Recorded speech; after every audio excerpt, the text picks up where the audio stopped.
And I'm hoping they will just give it to her like in an email. That way, somebody else can take a look at it and not just be like, yeah, well, everything's in range. But that doesn't mean anything. It doesn't mean anything. You could have your testosterone and your estrogen be in range, but where's the ratio?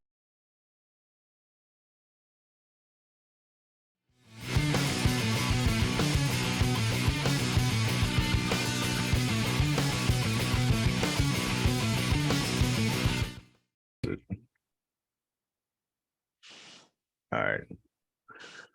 Okay. Well, how have you been? I mean, we haven't, like I said before I started recording, I mean, we haven't talked except for complaining about work, me with my relationship issues and everything else. Like, how you been? Man, I've been good, man. I think mentally, I think my job's been kind of put me through the ringer, and so I think just trying to get focused back into the zone and training, I think is it's kind of difficult at times. I'm not gonna lie. Like I have to kind of sit in the car and kind of mentally prepare myself because there's been some days here lately where it's like I just want to go home and sit on the couch at times. Yeah. Yeah. Uh, I'm just pushing through, man. I think the holidays were kind of rough. I mean, I think with diet and just trying to cram in family time and work. But I mean, Are what you about you? dieting? What's that? Are you dieting right now? I've been kind of cleaning it up a little bit. I wouldn't say I'm like full on cutting. I've been just more Yeah. kind of cleaning things up. I wasn't dirty bulking, but it was a little bit relaxed, and so I was eating my meals on time. But Yeah. uh, I wanted fried chicken. I was going to get fried chicken. Like I was just kind of kind of going day by day, but definitely tighten Bro, things up, man. dude, speaking of that, so last night, oh my God, I went through so many different cravings and I haven't even been dieting that aggressively. I'm still hanging around 21 to 22 a day. But last night I was craving Andy's. I was craving Uh-huh. pizza. There's a pizza joint out towards Westport, Yeah. just outside of the KU Med area. And dude, I was like, I want pizza so bad. I want to go there, but I know if I'm the only one eating it, I'm going to eat that whole motherfucker in one sitting, and then I'm going to feel like a fat piece of shit the next day. So I've been fighting the cravings hard, man. So yeah, I'm right now. I'm just increasing my work, my training. I'm going to stick to 6 days a week. Like today's my rest day. Um, but I'm keeping my calories up right now, and then I'm going to slowly start bringing them down. Probably about 150 every 2 or 3 weeks, and just take it slow. Because man, with the demand of my job, the fatigue and everything else, like, And dude, I stopped vaping. I mean, I still do it a little bit, but I stopped vaping uh, because the nicotine was just making me just tired, the headaches, the everything. So are you having any refeed days at all? I did yesterday for damn sure. Yeah. I'm uh, telling you, man. I think those are just as important, man. yeah, I mean, just in some of the studies and stuff that I've researched and just implemented with the clients that I've had myself is just 7 days a week, whether it's low carb or just extremely clean eating. Like, I mean, you just train better when you throw in that random pizza, meal or Andes or whatever it is. I yeah. mean, obviously you don't want to do that consistently. You feel like shit, but they definitely do help the lifts, man. Um, I'm still definitely doing the Eggo flavored Pop Tarts pre workout. So those been yeah, it's kind of weird, right? But they're kind of growing on me. What is So this? they're like Eggo, like waffle flavored Pop Tarts, Really? and so I'll have about one and a half little bricks of those, man, right before about 30 minutes Where'd before. you get these? Man, I think I picked these up at Big Lots. They were on, What? yeah, man, they were on clearance. I took like 2 or 3 boxes. Kind of You're weird, man. Like any of those weird flavors, like I just gotta try it. So, yeah. uh, Speaking of this stuff like that, have you seen those protein pop tarts? Those I think it's the brand's legendary or whatever. yeah, man, those are actually pretty Dude, good. those are Like, God no, addict. No, I love them. They're oh, I addicting. was about to They're say, addicting. I was like, what flavor did you have, man? um Quick Trip has all three. They got the strawberry chocolate and brown sugar one. Dude, that brown sugar one, warm it up a little bit. Oh, dude, my sweet tooth is gone. Dude, that those are really good. I didn't know Quick Trip had them. I was getting those on Amazon. Some Quick Okay. Trips have them. Not every single one. Like Okay. there's somewhere around here. The one down the street from me Yeah. does, but then there's one off row that doesn't carry them, which is the damn shame because sometimes I'm in that area. I'm like, oh, motherfucker. But I'm also not spending Yeah. the money lately. Yeah. You know, I'm telling you what I've been on a freaking hunt for. I don't know if you remember this, and it was only out for a hot minute, man. This has been freaking 10 years ago. But Sylvester Stallone had these protein pudding. And it was like Forza or something. Or was it Forza? It was something. Do you remember he had that brand for a hot minute? Yeah. And they were in the aluminum cans. It was this chocolate protein. It had like 40 grams of protein in it, and it was just fire. And then all of a sudden, what was it? The guys that make dark matter. What brand is that? I'm drawing a blank. They're blue and yellow. They still make stuff right now. I'm not even sure. Is it MPH or something like that? They have protein pudding, but I haven't been able to find it. So I've been on the hunt for protein pudding for the longest, and I found one on Instagram, and I haven't tried it, but it's like Priyana Nutrition or something like that. It's pretty expensive. Like Rich Priana?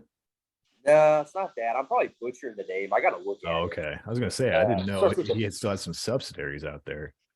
Yeah, no, it's well, he's got his 5% nutrition company still going, but oh yeah. You could probably make protein pudding with like almond milk, scoop of protein of your choice, and some gelatin or something, like a little bit of gelatin to solidify it. Probably. Yeah, probably could. And probably tastes twice as better, but yeah. Like, I'm not really exactly Chef Boyardee, so I'm just kind of like, yeah, prepackaged food. Well, dude, that's one thing I kind of miss, but I don't because I haven't had the time lately. But like I started using Flex Pro for all my meal prep stuff, and it's good. Don't get me wrong, it's really good stuff. Everything's out already pre-measured. This, that, you just pop it in the microwave and eat. But I miss cooking, man. I miss cooking. I miss, like, as dumb as it sounds, chopping up sweet potatoes, covering them in freaking Cajun seasoning and throwing them in the oven or the air fryer, and then making an ass load of beef or something or chicken, whatever I'm deciding to eat. I miss it a lot, but I'm just now starting to get settled in with everything here. So it's a little rough. It's kind of therapeutic cooking at times. It's the cleanup that sucks ass, but oh yeah. Well, and that's why I tell everybody that's like meal prepping or wanting to meal prep, there's a few things you need to get: a rice cooker, an air fryer, and a couple good nonstick pans, not Teflon, because Teflon it's bad shit. But and some good utensils and some cheap knives, and you're golden, right.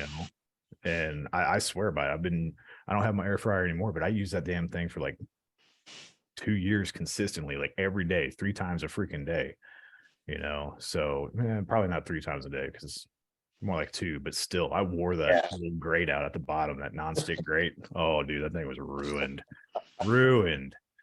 Oh man, I just upgraded mine, man. It's I've been making these chicken drumsticks in the air fryer, and they're just, I mean, you can't beat it. It's like $5 for some organic drumsticks.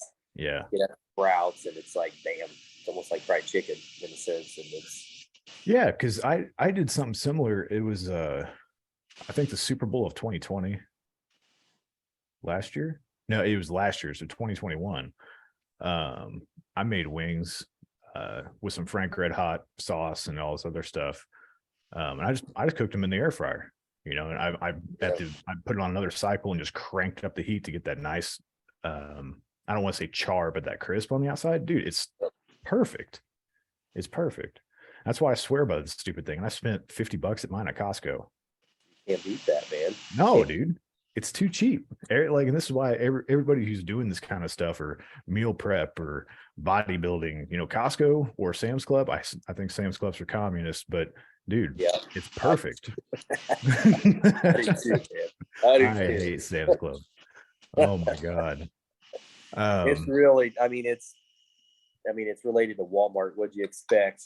yeah, yeah. And I've probably shopped at Walmart voluntarily 3 times in the last 2 years, just because it was late at night and I needed something. Like I got a flash drive from there. I was working on somebody's laptop and I need to start from scratch and put 10 Yeah. on Windows 10 on it. But yeah, Costco is phenomenal. Even the guys that um there was this kid that I was coaching, he was putting on size, and I told him to have his parents get a membership to Costco because one, you can buy all your meat in bulk, you can buy everything you need in bulk, your almond milk, and which is hilarious because almond milk at Costco is crazy cheap. It's like $8.99 for 12 cartons or $9.99 Yeah. for 12 cartons or something for the Yeah. unflavored stuff, and you can cook with it too. But I told him, he was like, I'm not putting on any size. I'm not putting it on any size. And I was like, dude, go to Costco, get two things. And I learned this from uh, just watching one of Fuad Abiad's, the guy who owns Hostile.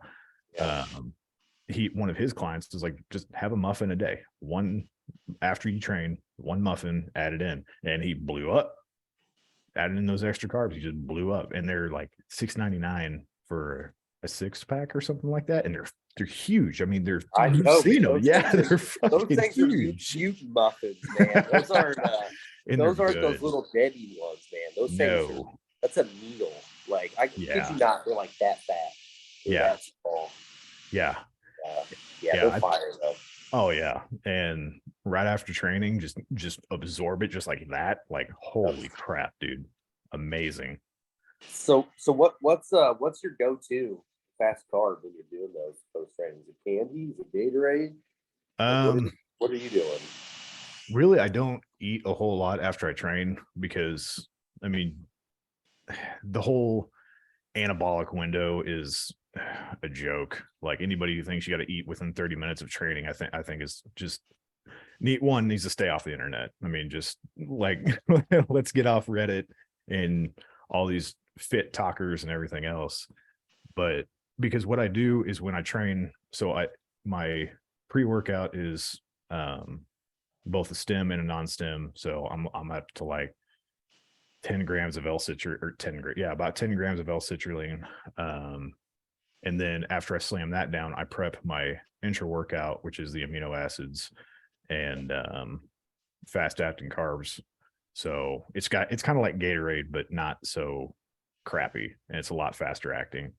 But I sip on that throughout my whole entire workout, and this big. So, and I will literally drink the whole entire thing. Sometimes I'll, even if I feel like you drink too much fluid and you start pushing out that last one, you feel like you're about to puke. Oh my God.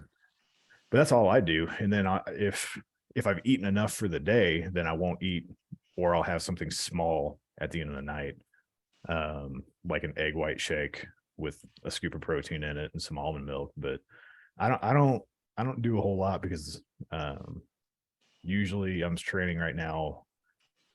I start about 4 o'clock, and then or I leave the house about 4, so I get to the gym because of traffic and everything, probably about 4:45, and then I'm there for 2 hours. So now we're almost 7 o'clock. You get home, and so if I need something, I'll do it, but it's usually like a protein shake, with some PB Fit inside of it, get a little bit of carbs, um, and it's hydrolyzed whey, what I use too. I've switched everything back to using Hostiles products. Um, but yeah, that's it. Because usually I try to get all my food in throughout the day and not have to worry about it at night. That way I can get some kind of fasting. It's not Right. like what I used to do, like doing 16 hours a day and whatnot, Right. but just a little bit of a break instead of constantly feeding myself 24/7, because I'm not trying to put on size right now. I'm just right now maintaining, and then I'm going to start tapering more into a cut, like I was saying. And I just, yeah, so there's no point in constantly making sure I'm fed, being like, I've upped my test a little bit to help maintain what that catabolism I may experience, and make sure I'm drinking amino acids every day, a whole good whopping, I think there's 13 grams in one serving. So I'm making sure I'm plenty covered. So I minimize any muscle loss during the process. But I know when I start reaching that 1,400 and 1,300 calories a day, I'm going to be like, oh, shit. It's going to be death. So, yeah. That's brutal, man. That's kind of interesting, man. How you don't like kind of back to that anabolic window. It was real fascinating. So they did that study. I want to say it was in the like early 90s or the mid 90s when they did that, and they did it on fasted um, clinical trials. And so they did one basically of somebody that didn't have adequate nutrition beforehand, and then they introduced the protein shake right after. They said, yeah, look, there's bonuses, but you're right. If you're getting adequate nutrition during the day, then I don't think that you have to necessarily immediately go and choke something down. That's 100%, true. Um, and a lot of the protein supplements, I mean, they're still to this day pushing it because it's going to help their sales. But probably on an individual basis, though, I can see sense with at least myself, and that's the beauty of it is there's so much information that we do, but it really dials down to what works for you and your individual self. Is that I feel more recovered when I do introduce still more, protein powder and still fast acting carbohydrates, within a 30 minutes to even an hour afterwards. I don't know if it's just a placebo thing, but I feel better. That could just mean that I'm just forcing more water down. Um, but the fasting thing is something that I've kind of gotten new to a little bit and kind of seen, played around with it. But my body doesn't like to do consistently fast because I think it taxes my adrenals. Just kind of just with my genetics um, and so 16-hour fast for me, I feel about as much as I could probably push, and I still do those about 3-4 times a week. But I've noticed that when I eat breakfast, my energy levels are just a little bit better. Yeah. Um, I mean, I know there's health benefits of fasting, but I think just training wise, I mean, even if it's just as simple as just having a protein bar, within an hour of waking, I And see just feel better. that's what I do. I usually have Yeah. Quest bars on hand at all time.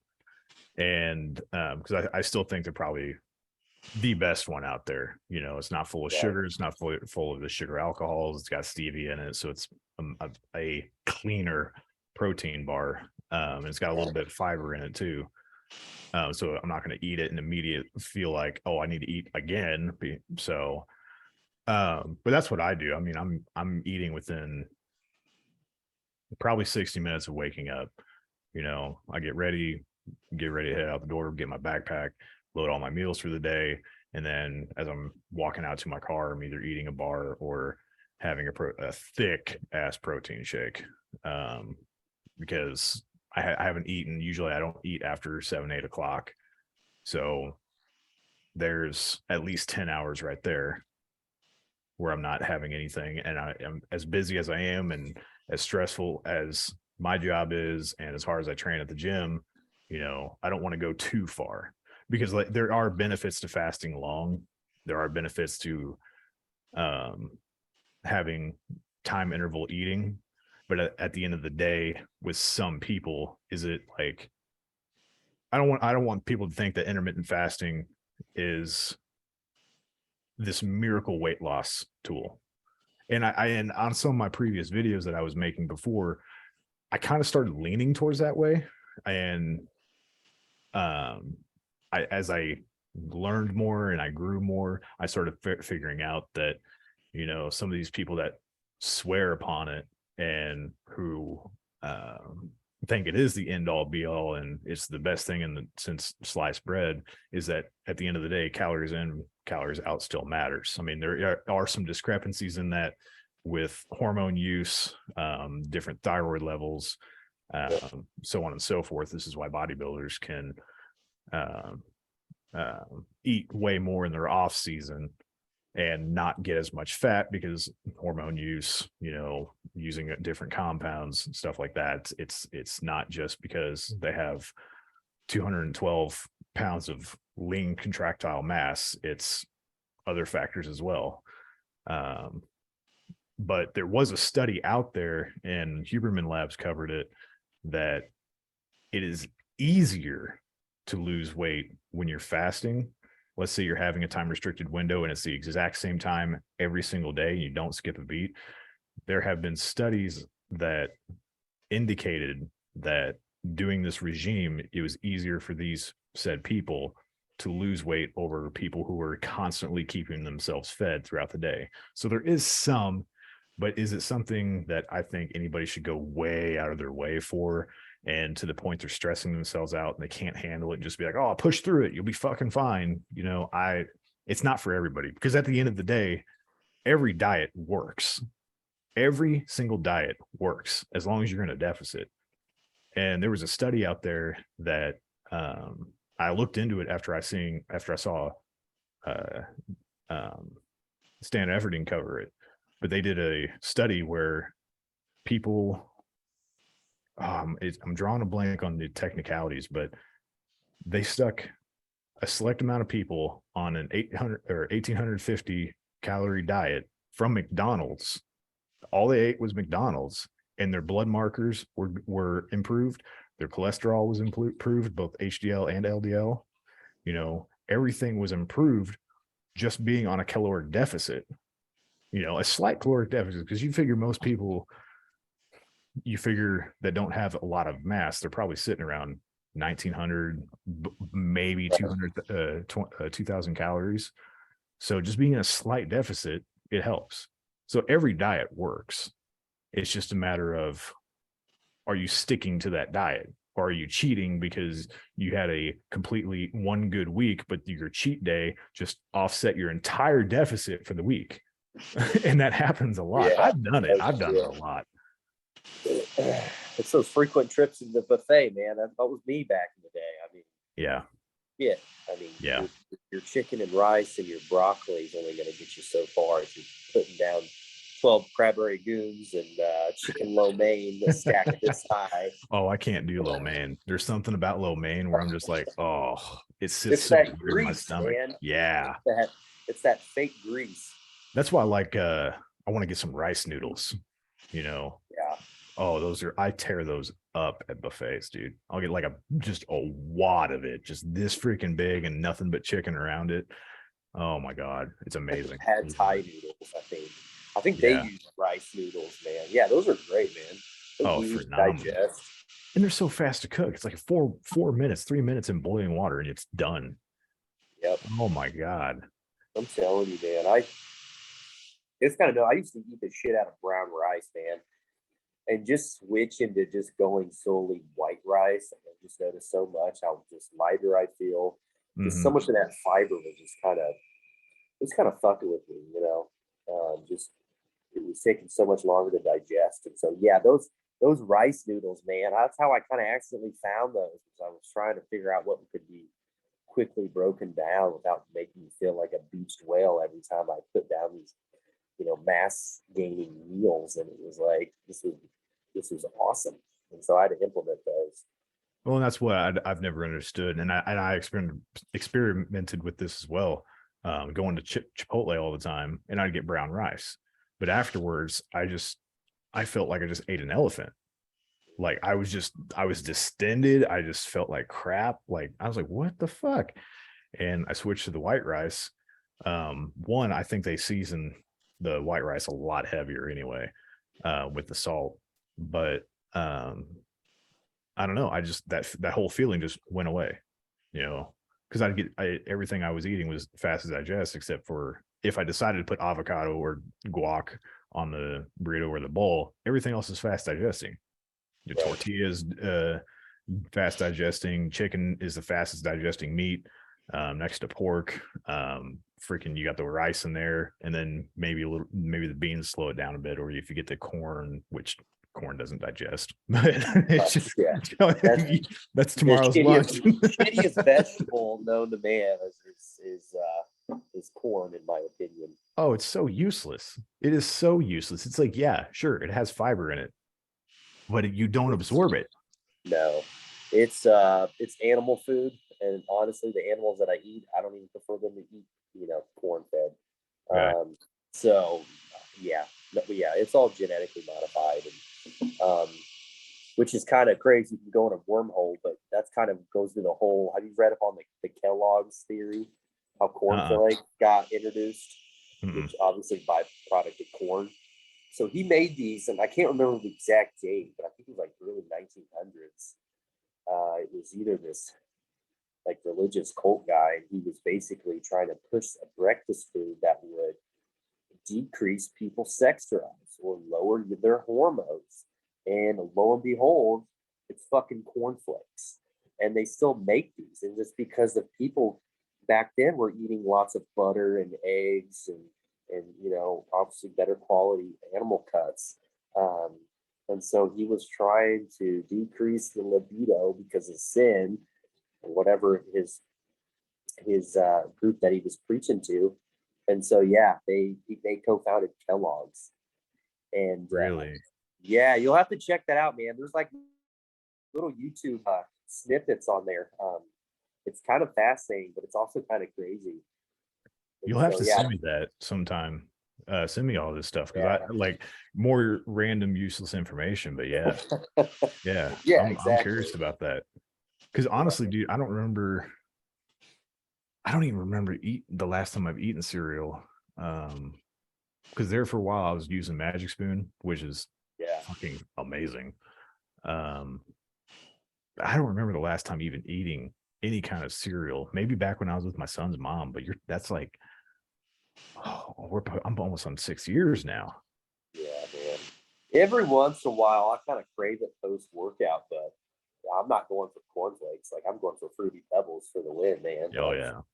Oh and now they're yeah. making now they got fruity pebble protein shakes. Like, and so it's kind of like I mean I know it's nothing beats the original, but yeah, it's kind of makes you think twice when you ingest those foods. Like, what's this doing to my hormone levels?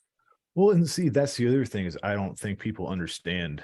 Um, like, and speaking on this is I know I can already see it. We're gonna go down a rabbit hole of nutrition here in a second. Um, but you see all these foods that are like, or we'll just stick on to the subject of cereals, and they're enhanced with like vitamin C and vitamin D and vitamin E and blah blah blah. But you got all that enhancement, but you got all these sugars. Then you got the sugar that it's being made with. That's another key factor. Yep. And all the people see is, oh, it's enhanced with, it's got vitamins in it and whatnot. But people also forget that, okay, even though it says 100% of your vitamins in one bowl, how much are you actually absorbing? And Right. people don't realize there are different variables on what the compound is, because you can make vitamin C or vitamin D and all these other vitamins in different forms. Some are more direct, like magnesium. Magnesium has like so many, you know, like citrate, um, Oh yeah. glycinate, Yeah. everything has a different pathway on how it affects the body. But people always forget that just because it has it doesn't mean you're getting it. And this is why I think this Costco multivitamin I got on my shelf is hilarious, because it has 100% of everything, but you know damn good and well you're not absorbing all those milligrams of everything, you know.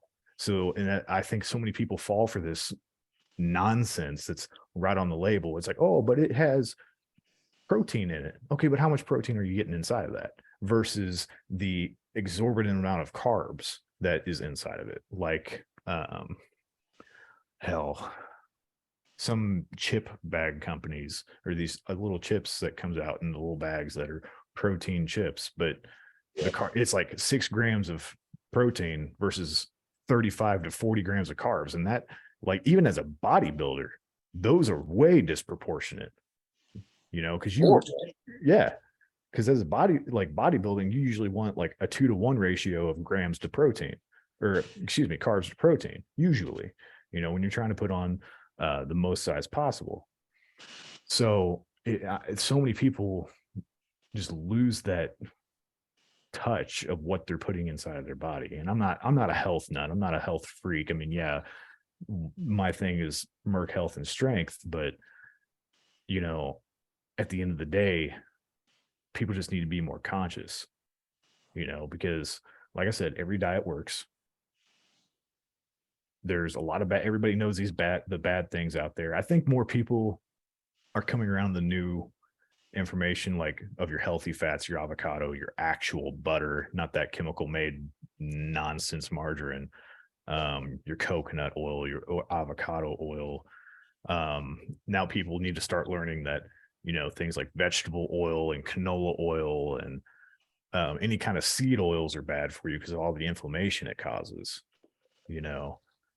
And that's in so many chips and so many little like sunflower oil. One of my favorite treats, little Triscuits, especially on New Year. I will annihilate a box of those and then be shitting myself 10 minutes later.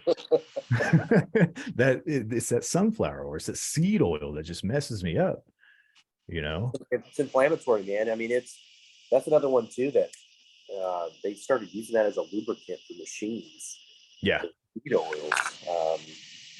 Well, and see, like when I was working at the trailer shop back in 2014, I left there in 2014.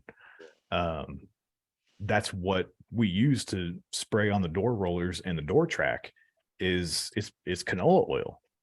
That's all it is, and it's like, this is what it's made for. It's meant to put inside of your engine when you're stuck on the side of the road and you're going to Sunday dinner with a thing of canola oil in your back of your car or something like that. You don't put that crap in your body. No. And another thing too is if the government's pushing for me to ingest anything, whether it's tap water, seed oils, soy protein, GMO corn, no, I'm going to do the complete opposite. And so, since we're already kind of going down that rabbit hole, we just kind of opened Pandora's box here. Did you see the government's new food pyramid they just released? No. And so, oh man, I shared it on my Instagram story. Hang so on. Do you have it up now? Yeah, it should still be on my story. Yeah, check that out. While you're looking that out, they classified Lucky Charms as healthier for you than steak. What? Yes. Oh, dude, everybody's on this red meat kick that it's bad for you. It's not. That's the thing. I mean, you want the most nutritious food source ever, and it's red meat. I mean, there's so many people, especially women I know, that are, anemic. What's the best source of iron? It's red meat. It's not spinach. That is poorly absorbed, and you have to really make sure you pair it with some form of citrus to even do anything. But B vitamins, I mean, it's everything from your hair, skin, and nail health to heart health, and they've actually linked grass-fed organic beef to have just as much omega-3s as salmon. Really? Yeah, so you're gonna have to check this out. It was it's starting to kind of get a huge rev. It was on Joe Rogan too, that he's over there blasting. I mean, they had, what else did they have on the list? So watermelon was number one, which okay, I got it pulled up. I'm trying to put it on the screen so people can see it. I can see it. Okay, you can see it. Okay. Yeah, it just popped up there. Yeah, so check that out. What's funny, frosted mini wheats? Are you fucking kidding me? Third tier, right up there. You like I think we could agree watermelon in a balance. Obviously I don't want to eat amples, but it's fruit, and I think watermelon would be great. But kale? No, kale is absolutely like, and people laugh when I say this, but you remember the what's his name? The carnivore guy. Dr. Paul Saladino. Yeah. I'm pretty sure he was the one that was saying that he thinks that plants are slowly trying to kill us and this and that and blah blah blah. And I think it's hilarious, but plants do trigger inflammatory responses in people as well. And not to mention anybody, I think it's hilarious when men try to go on a vegan diet or vegetarian diet of any stretch, and then shortly down the road, 2-3 months, they have no sex drive. They're becoming more of a, for lack of a better term, a cuck. And you know, it's no wonder. And there's all this information out there that shows that have men cannot thrive with the health. They cannot support a healthy endocrine system being vegan. Like, we need meat, we need eggs, we need beef, and beef is probably the best meat out there because it supports everything inside of your body, your collagen levels, your joints, your ligaments. Yes, it's slower to digest, so it's not exactly something that you should eat all the time when you're trying to bulk, but it is literally the, if you ask me, my personal opinion, the best food to eat out there. Stay away from pork by all stretches. And I know people are gonna be like, well, what about bacon? But Yeah, I think it's just not as accessible, I think, to get a well-raised pig, that doesn't have right, tons of feed oils. But I mean, if you can, or if you go to a farmer's market and you have a relationship with that farmer and he's, mainly raised, I think you should definitely be able to incorporate some pork in there, but not as a right, number one staple, just like you said, man. But the kale thing, and I do quote Paul on that, it is bullshit, because when I worked at the hospital, I remember seeing a few admits that came in there with just weird symptoms, and they basically came down to, they were doing ample amounts of these kale smoothies, and it was throwing off their thyroid, which is in yeah, turn throwing off their heart rhythm. And they're like, well, I thought this was good for me. Now, granted, they weren't just having a kale smoothie; they were having about, I think, 2 to 4 a day. I think one guy was taking like 3 a day in a blend, and then there was a female that came in, and I think she had more than two, which, sure, moderation is key, but that also kind of makes you think, okay, hold up. If I ate 5 pounds of red meat, what would the side effect be? I mean, I might have the meat sweats. I might feel bloated, maybe. Maybe my body just couldn't digest that much. But would it send me to the ER? And I truly believe that cholesterol is great for you. Um, and and that's so, one thing that people just like freak out about, because eggs are high in cholesterol, but they don't realize that it's the healthy fat.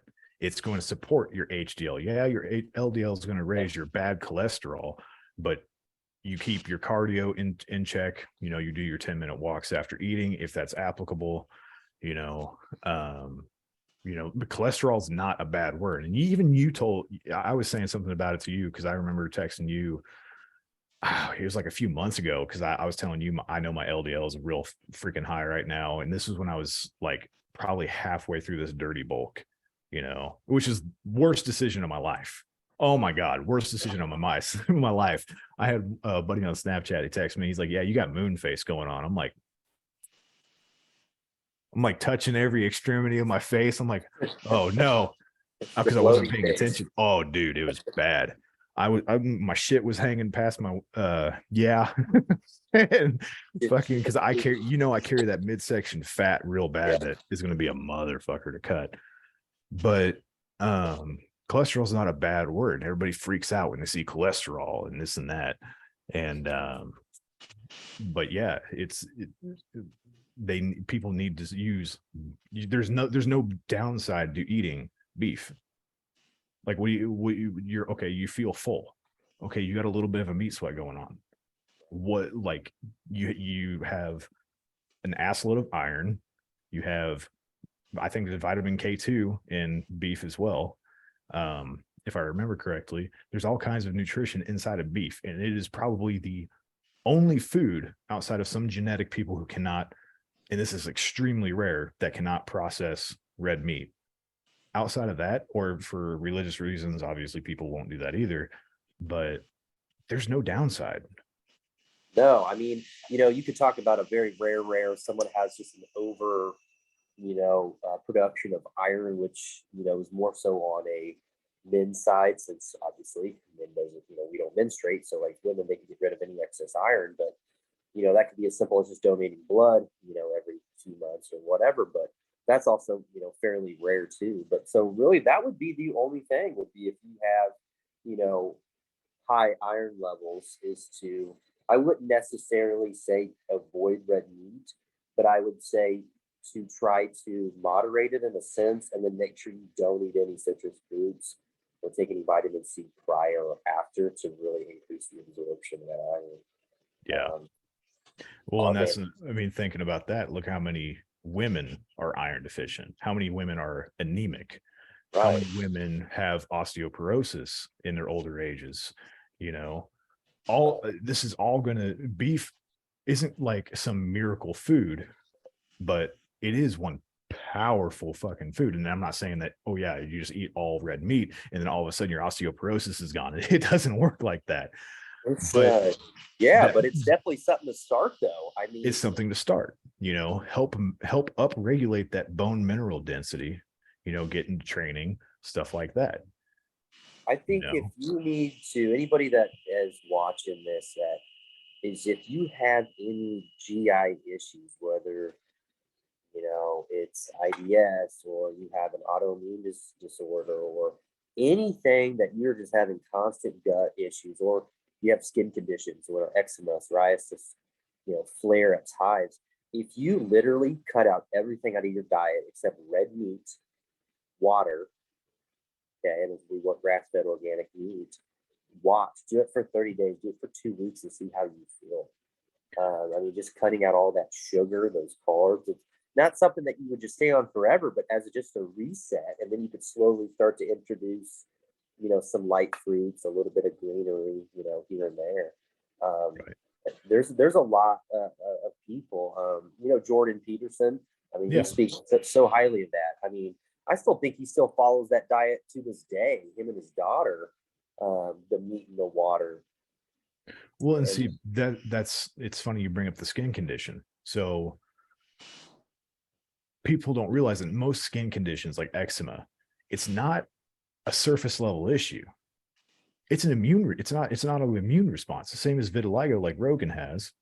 right. And many people in the um Black community also have have vitiligo. You see it sometimes where they got the patchiness. That is a skin condition and it's an autoimmune response. So in all your autoimmune issues, I'll say 90% of them stem from the microbiome inside your gut. Yep. 90%, either lack of gut bacteria, not being able to properly digest foods, or you're eating all these high inflammation triggers that are just making your gut like go nuts. It can't process it, you know? And this is one thing I was telling people. Um, my my son's my son's mom's sister, she has eczema really bad. And I remember telling her, you know, you should probably try doing an elimination diet. Just knock out everything but red meat and maybe keep some simple carbs in there like potatoes or sweet potatoes or something you fast digest, easy digest, and then start branching out from there. Don't eat anything that has a bunch of crap in it. Just stick to single food ingredient meals. Like your base is going to be single ingredient, maybe have some ketchup in there, some sugar-free ketchup or something like that. Some like small minimal amount of anything to help you stick with this target, this goal, and work out from there. Because most people aren't going to those niche toppings. They're really not going to have a response to those. Most people I don't see have a response to those. And it depends on who they're from, who makes them. Um, but long story short, she never did do it. But that goes down to willpower and whatnot. But there's so many studies out there that show doing an elimination diet, whether this is anecdotal reports or medical, it has its benefits. You feel better if you're having issues with whatever you're eating, your current diet model. You feel better, you have more energy, Usually your endocrine system is better supported, your blood work looks better, everything's, coming up and up. But it goes back to people just not wanting to put in the work. Right. Hey, all my friends are doing this, why can't I do it? This person did this, why can't I do that? And everybody's genetically different. Maybe the elimination diet didn't do anything for you. Maybe your genetics just really don't like you. But how often does that actually happen? Right. And You another know, thing too, you have to factor in is that skin condition didn't just come overnight. It didn't show up from a week. This is right. something that your body's been just having this response for quite a while. And I think people get discouraged that, they do it for a few days or a week and it's like, well, it still looks like this. Um, and so that definitely hits from home too. I mean, I had siblings and including myself at a younger age where, I had to remove a lot of gluten. And still to this day, I limit a lot of the gluten containing products because if I overconsume, my skin will get spots of eczema. Um, and I just remember being young and going to, specialists, and all they give you is those damn those corticosteroid creams. They don't do shit. They might help with the flare up, but they're just band-aid approaches. And it just blows my mind that they don't even think about what you need, nor if they're going to ask you, what your day to day routine is. It's just, here you go. I mean, here's the pill. Here's this. I mean, same thing with cholesterol. I mean, statins are the biggest joke. I mean, in my opinion, I mean, it's, when you go back to the cholesterol, if your cholesterol levels are high, well, that's really not going to be affected that much by actually eating cholesterol. Typically, it's from processed sugar because the liver is the one that's going to basically be, producing your cholesterol. And so if your cholesterol is high, it's more of kind of a signal.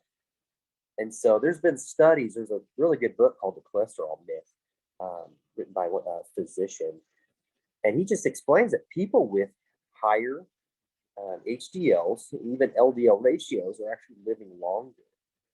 And so I think it's something to think about. So anybody that goes and gets blood work and your cholesterol levels are a little bit higher, don't necessarily freak out. I mean, if you're not on any medications and you don't have any, major family issues of things and you have low sugar intake, that might be a good sign. Now, the other thing you could think about is if you're eating cereal 3 times a day and bagel bites and all these things and your cholesterol levels are through the roof, well then that's a sign. It's not cholesterol the issue. It's the process. It's the sugar.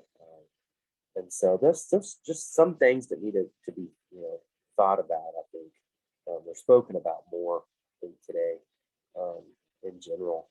Oh, absolutely. And like you said, it's kind of like a snapshot or some kind of indicator. It's not an end all be all number that immediately screams you have to do X, especially when it comes to your liver. So you want to take a look at your cholesterol. Is your HDL to LDO in a good ratio? Is your HDL, not just at the bottom of the reference range, but is it kind of, up there? I think most people can ideally target an HDL of around 55. The highest I've ever seen is 83. But this woman, and it's Chase Irons. If you know who Chase Irons is, I think he said it is his girlfriend or his wife, and all she does is cardio. She just does an ass load of cardio. And that's the best way to actually raise your HDL is cardio. So your guys who do marathons, your sprinters, bicyclists, stuff like that, probably arguably MMA fighters, because you think about how stressful that job is, or that sport is on the heart, because whether you're sitting around doing tumbles or striking or moving around the octagon, your heart rate is constantly in the 160s, 170s. You're pushing your upper territory of your max heart rate. So I would arguably say even those guys have great HDL, assuming they're not on the Sawzall. Oh, you know The nectar But of the gods. Yes. yes, and like Nate Diaz says, everybody's on steroids.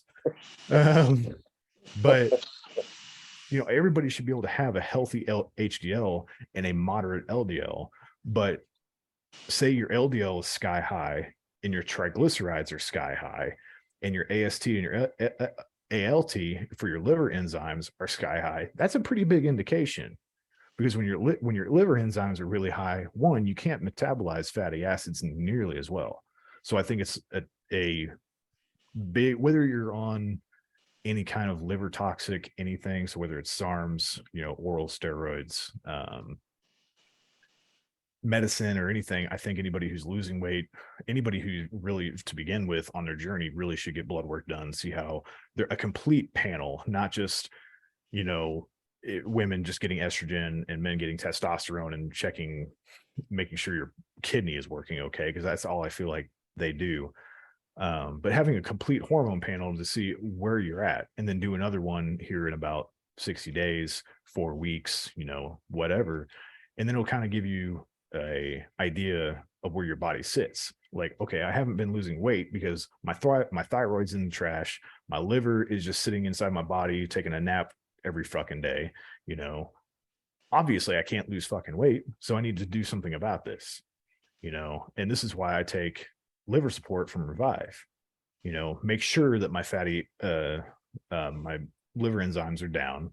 I'm able to move the fatty acids and get some enhanced lipolysis without, putting myself into such a caloric deficit that I just feel like a fucking piece of shit all day. So because all the blood work just is, again, just a snapshot, but if you watch it over time, it's kind of like somebody keeping you on track. It's like us recording, meals, or us recording weights. I don't ever record weights because I'm not a weightlifter, but people doing stuff like that, it shows you how you're progressing. So, but when it comes down to liver, I do think everybody should have everything checked, see how you're starting out, see, okay, what do I need to do? And it doesn't matter if you've been doing this a long time, you've never had blood work done, or you've just now getting started. It's I'm not saying it's going to fix everything, having blood work, and then you're going to go to the doctor and they're just going to pump you full of medicine or whatever anybody could freak out about. But getting their blood work done helps.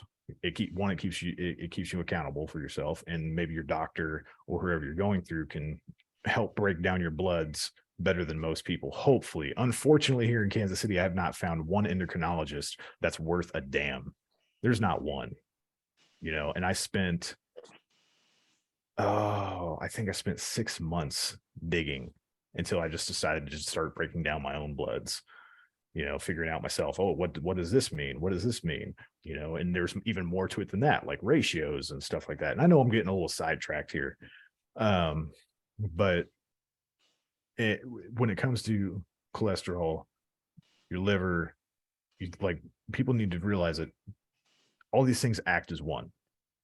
There's signals from each different organ telling the body what to do. Your brain, your liver, your kidneys, filtrating out all the crap. It's really something that should be spoken more about.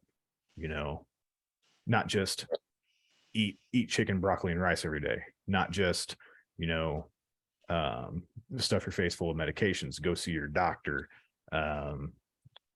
All this.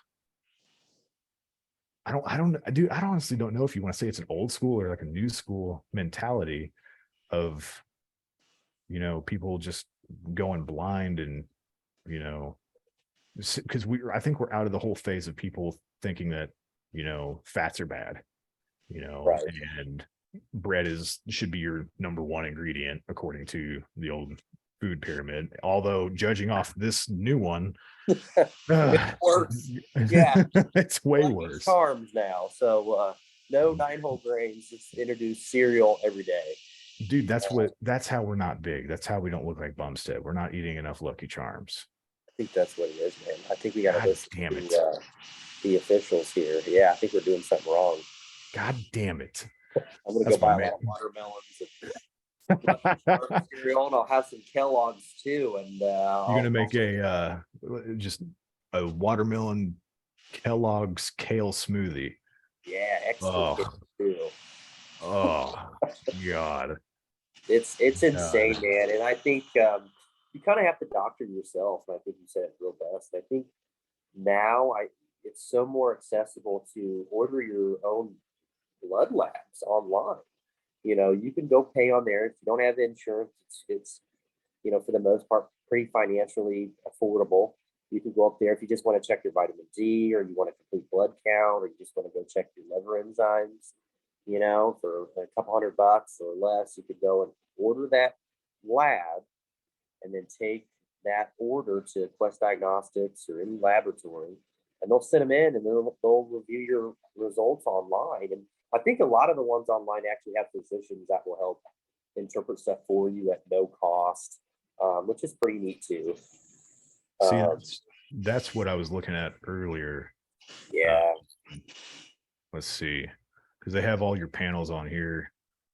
They're not as invasive. Like, this is just Quest, but they're not as, it's not like I can pick out exactly everything I want to test, which I'm sure I could if I got a hold of them or something. But like for women's health, just a comprehensive test, which I think it could be a bit better for $300. This is all they're testing, Right. which I think is crap. I mean, to start with, because it's not showing your iron, which it might, maybe it's buried in one of the generic names and whatnot. But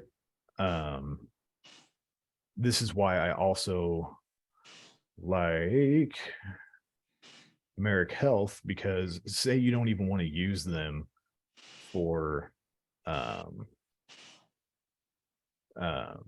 their entire services. So you're not interested in HRT, in hormone replacement. You're not interested in someone sitting there holding your hand because you may have stressors about talking to somebody about your own business, stuff like that. But I think, oh, here it is. So you can actually, with Merrick Health, you can type in everything you want to add into your blood work, and then they submit it over to a Quest, or I think they use LabCorp. Then this is here in the United States, obviously. I think they do it in Canada as well. I may be mistaken on that one. But you can pick out everything that you want. And each blood test usually isn't that much. You get some higher ones like your SHBG and whatnot. But this is why I like them so much. Right. And it's cost effective. And if you have somebody that can, if you bring your blood results to your doctor and show them this, they could help you break it down as well. The chances of somebody being like, oh, what blood work? You can't bring in blood work and this and that from outside source. And it's like, I don't think it's going to happen. So that shouldn't be a worry with anybody. But there are some doctors out there that be like, no, we're not going to look at it unless it's from and it's prescribed from us. Like this one kook of a hot, I won't put out their name, but they're off of Shawnee Lenexa borderline area off 75th and Quivira. And I was like, I want a complete hormone panel. I want everything tested and this and that. I could pull up my results, and this is before I started anything, before I hopped on hormone replacement or anything. And all they did was test my test, my TSH. No, I don't even think they tested my TSH. They tested my cholesterol, my kidney, and my AST and ALT. And I paid like $400. And it was useless. It's like, okay, what about my estrogen? What about my SHBG? What about my prolactin? Because my prolactin's always been high. So I've been taking P5P about 300 milligrams a night to help bring that down. But I was like, what about all of this? So this is why when people go, I'm so skeptical, and I tell people this all the time. And I actually just messaged one of my friends earlier today because she just started taking semaglutide, that GLP-1 agonist to And somebody else can look She at it said and not something just be about the like, side yeah, well, effects on it everything's and in this and range. that. And But I was that like, doesn't "Have you mean had your blood anything. work?" And I guess her It doesn't mean results, anything. she You could had have on your Thursday. testosterone and your estrogen be in range, but where's the ratio? How far is the ratio off? Because men, we typically ideally want to be around 18-1. But if we don't test our estrogen, what if it's too high? What if it's too low? Maybe my estrogen was the whole reason that I had ED, maybe because it was in the toilet or way too high. Because if you're out of that threshold where it's in range with the ratio, you can experience the same thing with high estrogen that you can with low estrogen in men. Now, women endocrine systems, I'm not too brushed up on because there's like no information out there. I've been trying to study, but I can't find like concrete anything that I can be like, okay, this means this and this means this, and blah blah blah blah. No matter how many pages I want to go down NICB on, So, but the best thing to do if you can't trust your doctor to get a comprehensive panel, I personally think is Let's Get Checked is another one. Let's Get Checked.com. Yep. I believe they have pretty good panels for cheap. But if you want to specifically pick something, if you're well versed in this stuff and you don't want somebody to coach you along with it, I think Merrick Health is also a great option, because I think if you get your blood work, they also break it down for you as well without even having to have a consultation. So yeah. Those are excellent resources, man. And I agree with you. And there's like other people that you could always try to go to. If you have a good chiropractor too, they can always help try to order labs for you. Sports physicians, I know those are kind of dime a dozen as well, but you might be able to get one to do a little bit more extensive, especially if you have insurance and that's something you kind of want to pursue. That's always an avenue. But yeah, you really have to be an advocate for yourself, and especially with the nutrition aspect. And you go into a general practitioner, that's not experienced and with weightlifting or bodybuilding or extreme sports, it's not going to be able to probably dive as deep as you would like. And so you really need to do the research yourself, be an advocate, and then have a team of people, whether that's naturopathic physicians, your specialists if you find a good one, chiropractors, orthopedic surgeons if you're that extreme and have surgeries and things of that, and you want to compare results too. But out of everything is yourself is going to be the best representative for your health. Yeah. And I think a lot of people, I think, are starting to kind of realize that wait a minute, what do you mean you went to medical school for 7-8 years and you spent about a total of 20 hours studying in a nutrition class? Like, kind of just makes you go Yeah, and see, that's what I've always had against the medical industry, these nurses and everybody else that are in clinical settings, and they're because you can't, if you're in the medical industry, you have to be ever learning. It's just like me as a mechanic. If I stuck to these old dinosaur engines that I could fix with a wrench and a screwdriver, and I was going to be like, I've learned engines, this is all I need to know. How am I going to apply it to all this new information that's coming out, all these new engines that are coming out? And that can translate into the medical world by how all these new diseases that are coming out, these autoimmune responses, the information on all these subjects, cancer research, autoimmune disease. We barely know anything about the gut microbiome. I mean, we've only touched the surface and we still don't know enough. I mean, we know the basics, like how glutamine is good to support your outer tract and all this other shit, but we barely even touch that. And I think a lot of these nurses, doctors, I don't want to say a lot, but from what you can see, what most people experience, they're stuck to what they've learned in school, and they don't want to come out of the comfort zone and just spend 2 hours, 3 hours on PubMed or anything like this of looking up new articles that have come out since they've gotten out of med school. And I'm not saying that it's poo-poo on them, but in a way I am, because your job is supposed to be helping people coming to you, not shoving pills down their throat that is a band-aid on a gaping wound. And I think so many people do that. They're quick to prescribe all these drugs and all this and that, instead of taking care of the root cause. Like, for instance, antidepressants.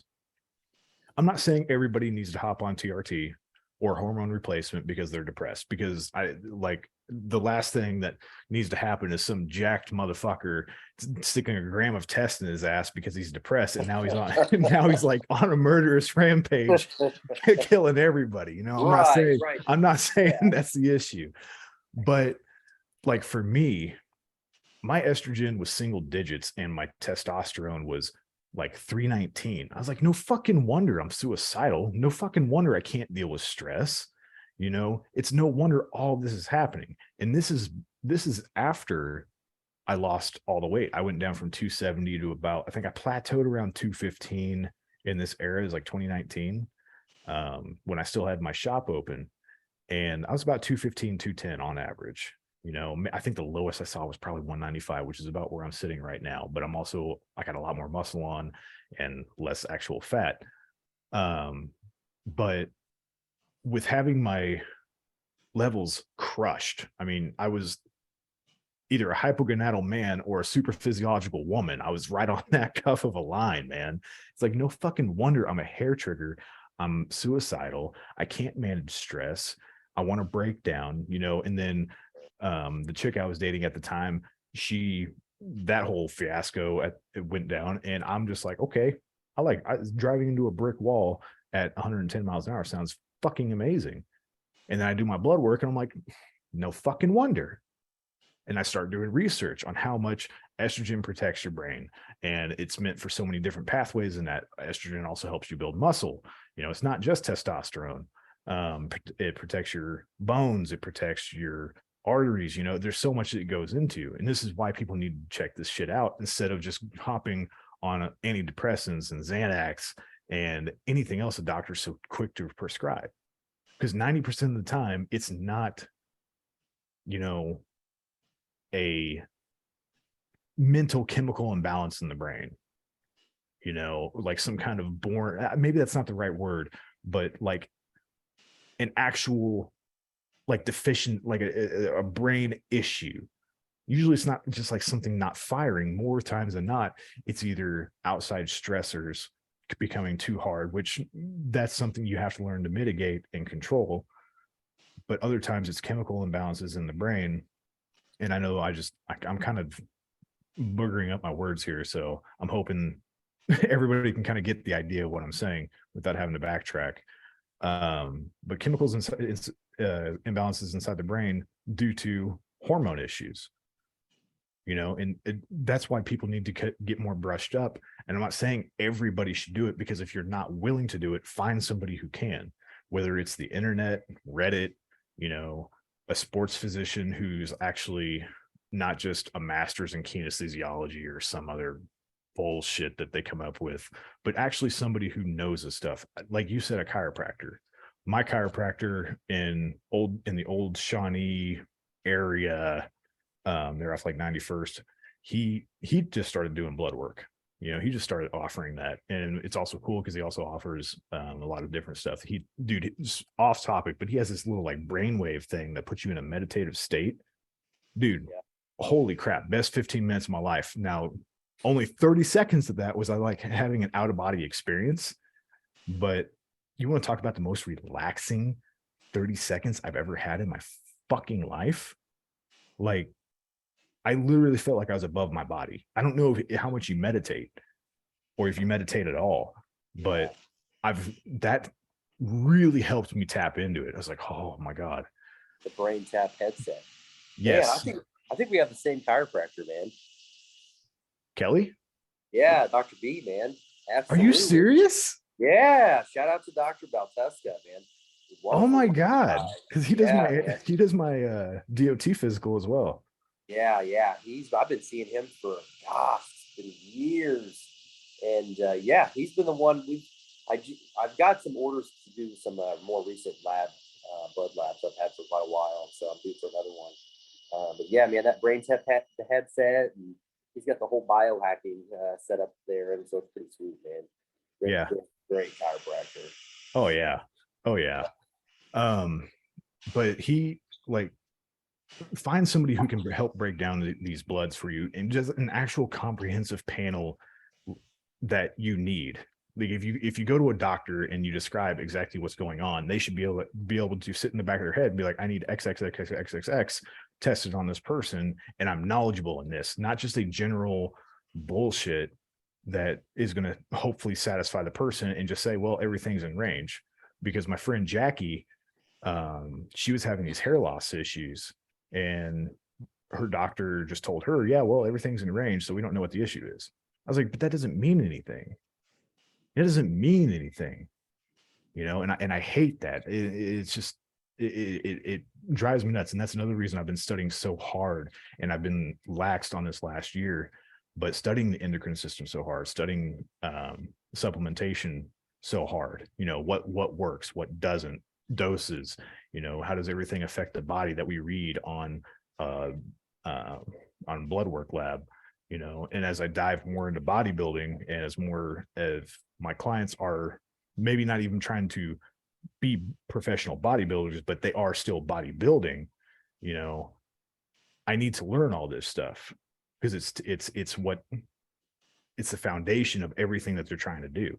It is their concrete slab, and people forget that all this stuff in the inside of your body, how it works, how it functions, is your concrete slab of how you function throughout the day. No matter what you want to believe in, no matter if you're running off 3, 4, 5 espressos a day, or you're actually eating a well balanced meal and actually supporting your gut, supporting your body. If all this is messed up, none of it matters. None of it matters. So, but it's just weird how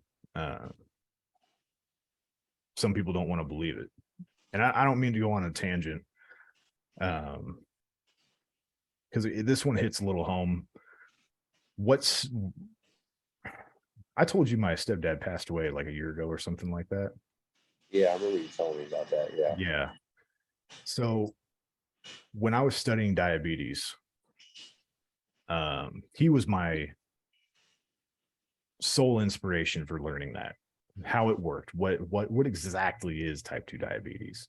And I didn't dive too much into type 1 because type 1 is a totally different animal. It's a pancreas not wanting to fucking work kind of motherfucker. And luckily I came across an article that just got released in August. They're working on a peptide that I forget. It's like I think it's some beta cell or something, or an N cell inside the pancreas that helps reactivate, or the peptide reactivates these or starts producing these cells inside the pancreas to help with type 1 diabetics. So I've been following that one. I've got it bookmarked, and I'm staying close to that one because I'm excited for peptide therapy to start coming up. Your BPC 157, your TB 500, all these different peptides that are coming out. And those have been out forever, but peptide therapy is starting to really take root over these last 5 years. But with type 2 diabetes, I studied it hard. And then I came across a bunch of articles about reversing type 2 diabetes. And a lot of it was sponsored by Jason Fung on YouTube. He's a great guy, got good information, hard to listen to for long periods of time because he is super boring. But he's got some solid information out there. And a lot of it goes back to the whole fasting. There's that, and it seems like on paper and with, anecdotal reports, that the ketogenic diet really shines on diabetics. Really, really shines on diabetics because it helps reduce your insulin resistance. So does fasting, stuff like that. And I was trying to tell my dad all of this stuff and trying to tell my mom about it, and they didn't want to hear it because they go off of what the doctor says, and his, what is it, the A1C, his A1C levels are are in range and they're down and he's not on insulin anymore. I was like, but he's still having all these issues. And he just had a leg amputated and he's having this issue. And what happened at the very end? He wasn't digesting anything. I mean, he was in practically, no matter what the doctors say, by my standards and by what I know, he was in total body shutdown. If your body does not want to process anything for weeks on end and you're having nothing but diarrhea, your body's toast. It is toast. That's not just a sickness. Something is tragically wrong, and they just kept throwing them probiotics and this and that and blah blah blah. I was like, if you guys would, and I don't want to be spiteful, and I'm not trying to be that guy, but it's like if people would just be open to new information and be thinking outside of the box, especially when information like clinical studies are presented right to that person, they should be more open-minded, because I have a very strong inclination and a lot of information to back my thought that if I was in charge of my dad's diabetes, he would still be alive and have no ligaments gone. He probably wouldn't make it another 5 years, 7 years, because I think he was 70 something, but he would have had a better life. He wouldn't be having all these issues coming up because he had hardened arteries, blood support issue or blood transfer issues throughout the body, or blood flow issues, excuse me. He had his leg amputated at the knee. He had bad necrosis for as long as I can remember. Was on insulin probably up until the tail end, and all kinds of other issues. And there's so many things that can help with that, not just fasting. I do, if you do decide to do fasting and you're diabetic and you're watching this, I don't suggest you do it alone. You really need someone close by you that knows what to look for when your shit's crashing or anything like that. But fasting is a good tool, even longer fasts, like 36-hour fasts. Not eating very many carbs and only eating carbs, single ingredient carbs, like your sweet potato, your rice. But you eat those around times when you're most active. You don't want to do it first thing in the morning. We all know carbs give you brain fog. It doesn't matter what form of carbohydrate it is, but they just sticking to these, and it never happened. And it drove me absolutely nuts. Like even 2.5 milligrams of Cialis a day for a diabetic patient has shown, and I wish I had saved the article, but I have it on my big computer. It helps with so many issues, but people just think, oh, Cialis is a dick pill. What, you just want to get a fucking, it's like, no, it's not. It's not how it works. Yes, it is a PDE5 inhibitor. Yeah. But it also vasodilates your entire system. And another thing that my dad did was he was constantly drinking diet soda, not just like zero sugar soda with like Splenda in it, but the aspartame. And that aspartame just is like, you might as well just like swallow a pill of radiation and just annihilate your gut. Inflammation, man. That's such a huge factor with that. And the Cialis is too, there's been a lot of bodybuilders right now that have been taken as a free, because it stays in your blood system in your system for up to like 36 hours, I think. And it's so cheap. And so that's the thing. I mean, not all medication's bad, and they're great things. And I think we can both agree that it shouldn't be the first trial. I think it should be a last option on certain situations. Mm-hmm. But yeah, apparently the pump from the Cialis is mind blowing in the gym. Dude, 5. it is insane. I only did 10 milligrams at max. Okay. I did 10 milligrams back when there was another supplier around. They did a lot of stuff with SARMs, and I also ran my Rad 140 and YK11 cycle with them. They had tadalafil in an oral liquid form, and I would take that about an hour before hitting the gym. And then I ran my pre-workout that I'm running now, which is Hostiles shit. So I had 10 grams of L-citrulline basically. So dude, you want to talk about back day when you're sitting there just, I can't move. Yeah, it's crazy how well it works. But even in small doses on a daily use, how beneficial it can be to just relieve some blood circulation issues, especially if you're cranking your face off with caffeine, because caffeine is a vasoconstrictor, and people forget that, and there's so much mixed information out there. But if you actually look up caffeine from legit sources, it is a vasoconstrictor, period. Which is another reason I don't like to go over about 500 milligrams max. After that, the next day, I have a bad headache. Damn, well, no wonder, man. 500, shoot. I think 400 is the 400 milligrams is like the upper safe limit is what the Correct. Yeah, I think it's 400 is the upper safe limit. Yes. Yeah. There for a while, I was doing. This is back when, I was dating that one chick back in 2020. I think I was up to about 900 milligrams a day. God, dude, I was cranking my fucking face off. I was like 2 bangs, pre-workout, cup of coffee in the morning, and dude, I just could not get with it. I was dependent on it. It was so bad. Oh, kidding, man. That was terrible.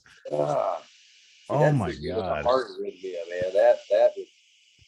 That's in me to the emergency room. That just triggered my anxiety just hearing about that. Oh, so that reminds me. Have you ever taken Yohimbine? Oh yeah. Dude, mix that with caffeine. It's like you're on Clen.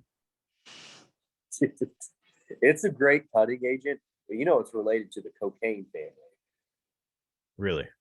Yes. Yohimbine? Yeah, dude. It's one of the very few herbs that comes with the warning label. Still legal to get. It's really cheap. And it's kind of a weak testosterone booster on with your luteinizing hormone. But I'm telling you, man, I crashed like no end the few times I've taken Yohimbine. And it is, because they advertise it. I mean, it's a great aphrodisiac. It's great for blood flow. But, man, unless I just didn't get the dosing right, man, I couldn't tell you how much I've taken. It was when I worked at GNC, for ages ago, and it was in a pre-formulated formula, and so it probably would have been between 100 to 200 milligrams of it. Yeah. Felt wired, and I crashed, man. I was young at the time. So I could only imagine what it'd do now. So I try to steer clear from that now. So, Girl of Mine, because I know you have their pre-workout, or at least you did at one point. They carry a form of Yohimbine, Raoul sign, that doesn't give you all the nasty side effects. I still feel cracked out if I use like about 6 milligrams of it with caffeine. I feel really cracked out, but it's a great appetite suppressant. I feel like I'm hungry, but I know I'm not hungry. It's a weird feeling in my gut. Like, I don't know how to describe it. It's like this is pumping out of my chest, and anything I do makes me sweat like none other, especially when I'm doing tires and I'm cracked out on Yohimbine and caffeine. Dude, I look like it's 100 degrees outside. It's insane. And I don't sweat much. And that's what kills me. I'm watching all these other motherfuckers at the gym. They're putting out hella sweat, and I'm not maxing out, but I'm going to failure every single time, except for my feeder sets. And I'm just like, I got a little bit of puddle right here, and that's it. And I don't get it, but you should if you decide to ever go back to it, you should pick up a bottle from a Girl of Mine, or I can even toss you some of mine. You run it for like a week, but it really freaking works pre-fasted cardio. It's the only time it really shines. It's just like when you're supplementing with growth hormone. The best time to do it outside of when you're putting on size is to do it right before your fasted cardio because it increases your lipolysis, which is why I think having higher IGF-1 levels when you're fasting is a great idea. So that's why a lot of people supplement with growth hormone when they're cutting, not only just when they're putting on size. You know, it's all around great. I mean, you shouldn't do what I don't know if I want to touch this subject, but the Liver King was doing. I don't think you should be cranking yourself. I don't want to touch that because everybody knew it. Everybody knew it. You know, I like, he was the red baboon. His blood pressure was through the roof. Nobody could convince me he was natural. But because I think he was doing like 12 units a day. $40,000 a month worth of. It was stupid. Yeah, which, you know, I mean, like, hey, you got that money to it, man. Like, I think, and now he's actually going natty. And I saw that. I saw he looks a little bit. He looks a little bit. He's a little small now. Yeah, he's starting a little flat. But hey, I appreciate the guy. He's owning up to what he's doing. And here's my thing about that.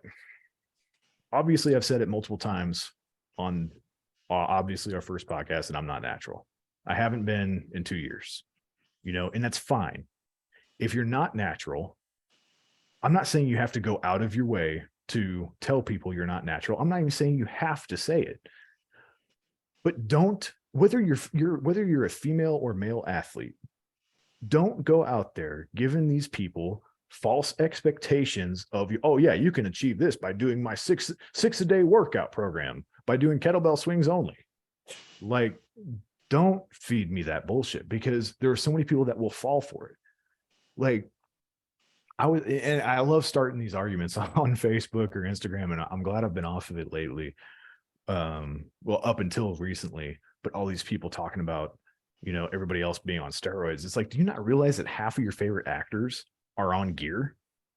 all of them. I mean, there's such a majority of it. I mean, it's kind of, and you look at that and you think, who do you blame? Do you blame the ignorant person that doesn't know better, or do you blame I think it's probably kind of like a both party thing. But I mean, I get it. If I had a multi-million-dollar movie deal and I needed to be in top tier shape, then yeah, like, I'm gonna have probably the best physicians, and let's run some stuff safely. And that's the other thing. They have a whole entire crew behind them designing their cycles, designing what they eat, personalized chefs, this and that, their training protocols. You know, everything is micromanaged to such a degree that they are under total scrutination and they can't mess up. Your average person doesn't need all of that stuff. Most people don't even need, or are not even going to, I need to retract what I just said, because I'm butchering this all the shit. Most people are not going to achieve these physiques ever. I can sit here and tell myself I want to be, 212 on stage. Am I probably ever going to get there and ever win a show? Probably not. Do I plan on trying to compete in men's physique or whatever class I decide to hit before I hit 40? Absolutely. It is a goal of mine, especially since you told me you did. I'm like, well, I should try it. I just want to try. Maybe 2 years from now, I get everything in line. Maybe I'll probably still have some of the stubborn fat areas, because for someone like us, hitting that kind of physique is very, very hard, without cranking our faces off with shit. And, but it's very, very hard, and it's very stressful too. But most people cannot hit that physique. Now, unfortunately, genetics come into play. And we all know that there are a lot of certain races that have way better genetics than us average white dudes. We and it sucks.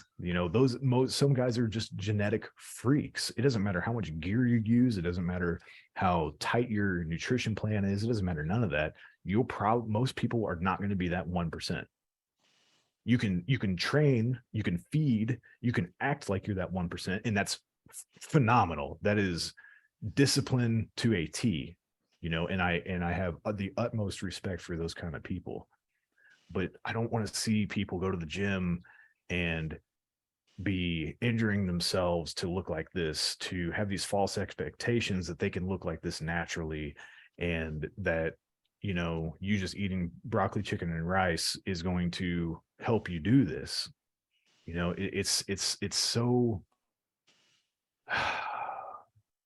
it's toxic. I hate the word toxic, but it's fucking toxic how people will do that. You know, just don't say you're natural. You know, it's kind of the devil's advocate. I mean, it's one hell of a marketing tool. You know, I think that's it. And the problem is people buy into it. Yeah. And so yeah, I think I'm with you. I think I would be more honest. And I know especially with the bodybuilding community, I mean, even though that some drug test and, you know, some don't, and obviously you can't blatantly come up there and say it, but we all kind of know all our Mhm. top tier favorite bodybuilding idols, you know, are blasting. And so they're all coming out speaking about it once they're retired. But I get it. It's kind of a don't ask, don't tell, you know, thing with them. But Yeah, and I think that's what a lot of it boils down to. Um, and if you do decide to hop on steroids to try and target this, I mean, God, do your research. You know, talk to somebody. There's so many people out there, even myself, that could be like, and I do this in that group chat that I was talking to you about on WhatsApp. We do this. That's 90% of what our bullshit's about. You know, what do you think about this protocol? Da, da, da, da, da, blah blah blah blah. You know, and a few of us in there, this is all we do is just be like, no, you should change this out for this, lower this dosage. You don't need to be doing this much, blah, blah, blah, blah. You know, I'm not saying that everybody should hop on steroids. I'm not saying that anybody shouldn't do it. It's just people who want to do it, if they try hard enough, they're going to figure out a way to use it. You know, it's inevitable until the government kicks in and completely totalitarian, like, takes over everything. And, you know, there's going to be access to it. There's going to be underground labs. There's going to be all these people doing that crap. So just do it safely, but don't do it in such a toxic way that you're killing yourself to try and look like Bumstead. We all have a man crush on him. Don't get me wrong. I mean, but we're not going to, most of us ain't going to look like that. It doesn't take, for men, it does not take much to look better than the other kids' dads at the baseball field during their baseball game. It don't take much. Very true. 3-day a week workout plan. That's it. Yeah. And it's hilarious how so many people want to, like, take the envelope so much further. And don't get me wrong, there's a lot of people out there that are very tangible with their goals, you know, and this is where I'm on the fence, because how I wanted to structure my coaching was it was going to be like lifestyle coach or lifestyle clients, bodybuilding, and strength training, which all three of them have different training protocols. Every single one. How you train for strength is not how you train for hypertrophy, and those two are not how you do your lifestyle healthy. You know, it's not, because hypertrophy and strength training, we're constantly killing ourselves. And lifestyle, it's just like learning how to learn to survive healthily and at the most upregulated functional that you can naturally, you know. But I don't know if I want to do those clients. I was talking to this one lady at the supplement superstore that took my order for my P5P. I was like, I don't know if I want to do lifestyle clients, because yeah, they're going to be easy, but in that same notion, they're the same ones that go to supplement superstore and be like, I want your best fat burner, not anything else, not what do I need, you know, not any information. I want your best fat burner. I want your fat burner in a bottle. I don't need to change my diet, you know. And this is it's a joke on how common that is, because it happens a lot. That's all they want is a fat burner. And a lot of that, like when I was with Precision Nutrition, they train people on their entry level program. And I'm sure, because you're NASM, or you were NASM certified, weren't you? ACE certified. Yeah. You're ACE. That's right. Yeah. So with Precision Nutrition, they pretty much, it was all about how to coach somebody, how to make them feel good and this and that. And it was all based around lifestyle. And I wanted to blow my brains out. I was like, where's the struggle? Where's the accountability? This and that. We can is in there, they're all about, and I may be taking this out of context a little bit, but it felt as if they were all about just making your client feel comfortable, not really holding them accountable, just make sure that they change one or two things. And I'm like, where's the hard? Where's the struggle? Where's the grind? Where's the like animosity in it, you know? And that's when I'm like, I don't know if I want to do lifestyle clients. So I'm really on the fence with that. I think that's going to be a bulk of probably your clientele, to be honest with you, because that's how it was with mine. But I think that when you're in that position to lead is when you can make to break ground and to really teach these individuals, these clients, that there's more to the plan than the fat burner. And so if you can get them to enjoy the exercise and get them hooked on, and then you can start to kind of expand their knowledge. But then, I would be lying to you if I didn't tell you that, I'd have some clients that they didn't want to learn nothing. They just wanted me to tell them what to do every time they showed up and tell me what they needed to eat. And they didn't want to kind of learn from themselves. And that's okay. But I get you. And I think that's why, we are trainers. And I think that's why we love what we do. But because not everybody thinks like we do, Yeah. And so. And I don't think either one of us expect anybody to think like we do. Yeah, Really if they did, they wouldn't need our business. So that's yeah. There's kind of your thing, But And go ahead. I kind of expect my clients, what I like to see is I like to teach them what to do so that they don't have to be with me forever. Right. The fact that they can fly on their own, and most do. And every periodically, every one, week, a year, just they want to just touch base. I'm not here to just try to nickel and dime a lot of my clients. And so most of them do, but then I have some that just, they don't want to work out alone. And it's like, they will pay for whatever and I'll be with them. And, I respect that too. And so, you got to be versatile in a sense. And that's great. I mean, it really is, because, and I know that's something that I would face as well. I forget who said it, but you got to like this scale of people 1 to 5, 1 being that they want everything handed to them, all the information, all the tools, everything needs to be given to them right there. And then 5 is just, okay, just give me what I need to do. I'll take it from there. I'll absorb all the information. I'll adapt. And if I have questions, I'll come back. And that scale, and I know I'm fucking up that scale. So if anybody's watching and knows what I'm talking about, sue me. But actually, don't sue me, please. But that tier 1, we'll just call it the first level of people, that's most of what people are. They want somebody to constantly hold their hand. Okay, how many reps do I need to do?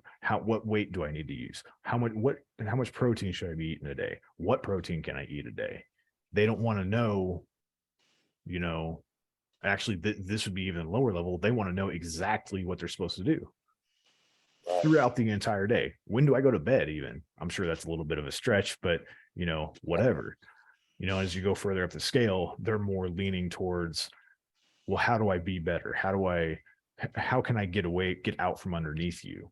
What tools do I need to learn to succeed, so that way I can take this into my own life and we never see each other again. Those kind of people I respect as well. I respect everybody, honestly. Don't get me wrong. And I don't want somebody to think I'm being like biased or anything out there, and I'm just some sauced out meathead or anything like that. It's that my struggle is, I see it all the time, that people don't want to hold themselves accountable. And part of our job is holding them accountable, but it makes me wonder, because I don't have any lifestyle clients now. It makes me wonder how aggressive you can get with that. And Boston Lloyd, bodybuilder. Yeah. On one of the podcasts right before he passed away, he said his favorite clients to deal with were lifestyle clients, because it's easy, but it makes me wonder how aggressive that, and I'm sure everybody's different, but how much people will tolerate being told, no, you really should be doing this because this is your goal, or no, this is what you should be doing, or let's push it a little bit harder or something like that, but that response of somebody keeping them accountable. I'm not sure where that lies. I think if I look back at it, just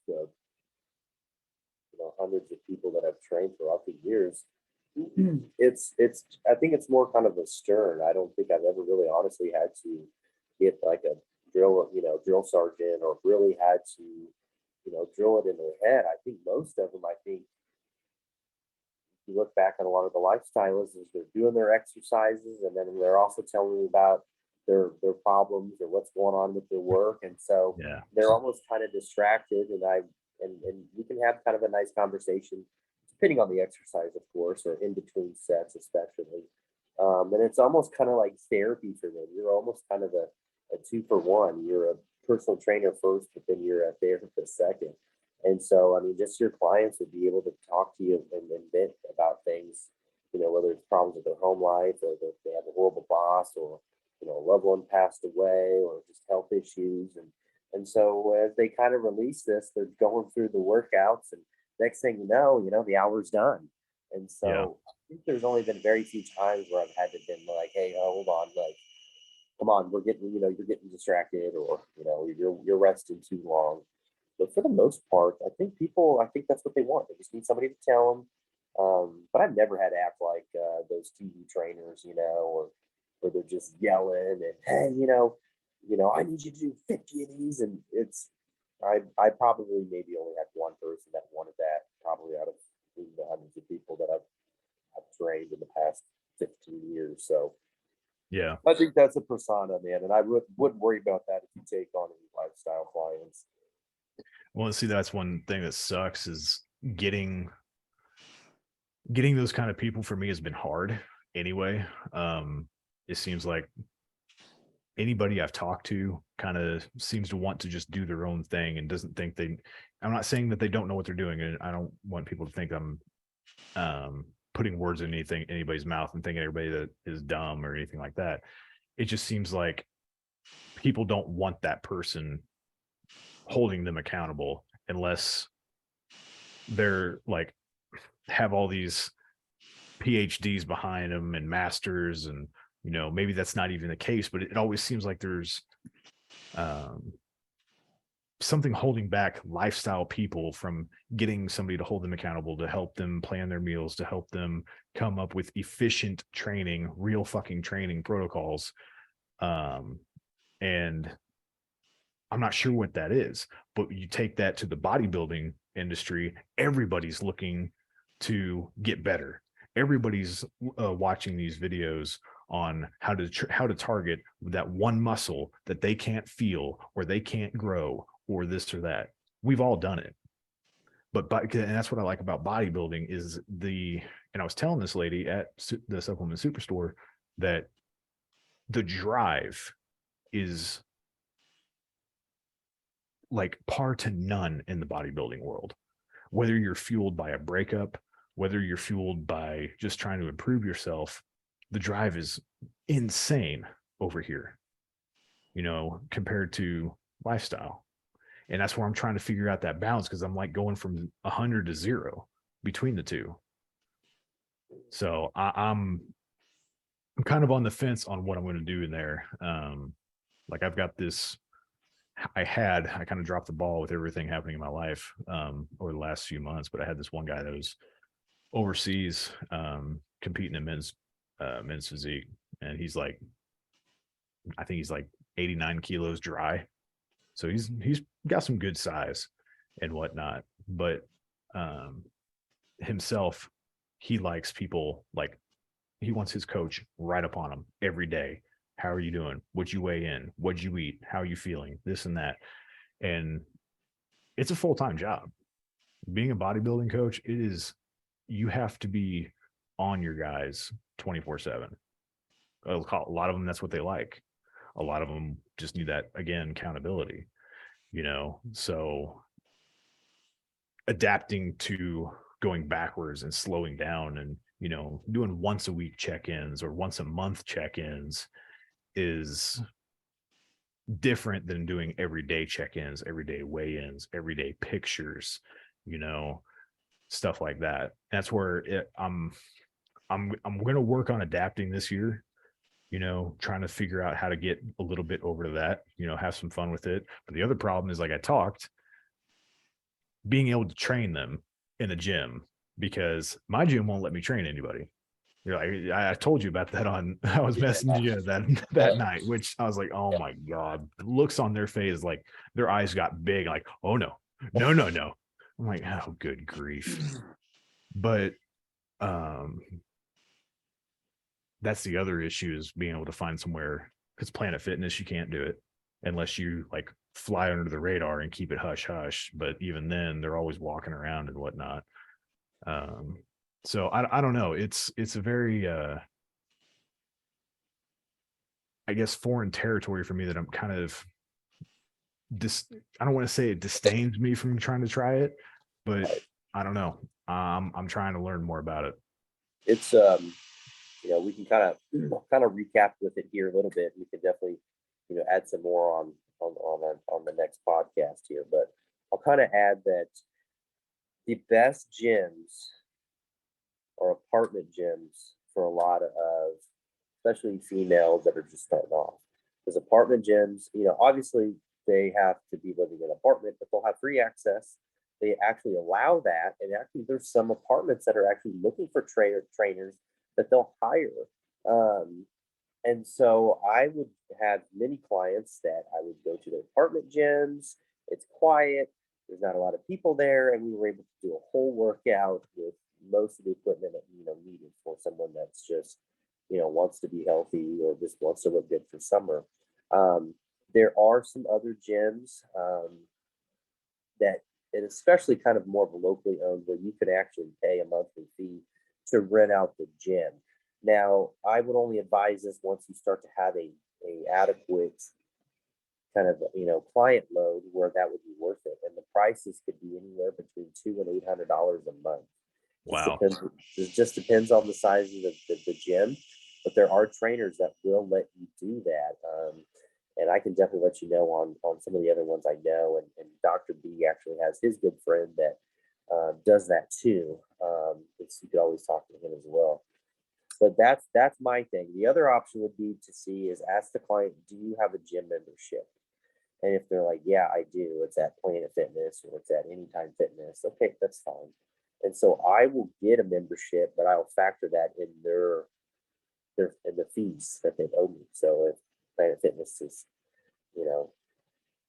which Planet Fitness actually has that. If they have that black card, they can bring in a guest at limited times, and so you have that option. But if you're going to Genesis or wherever, factor their prices in your membership, and then you guys can go together. There should be no questions asked because you're a member.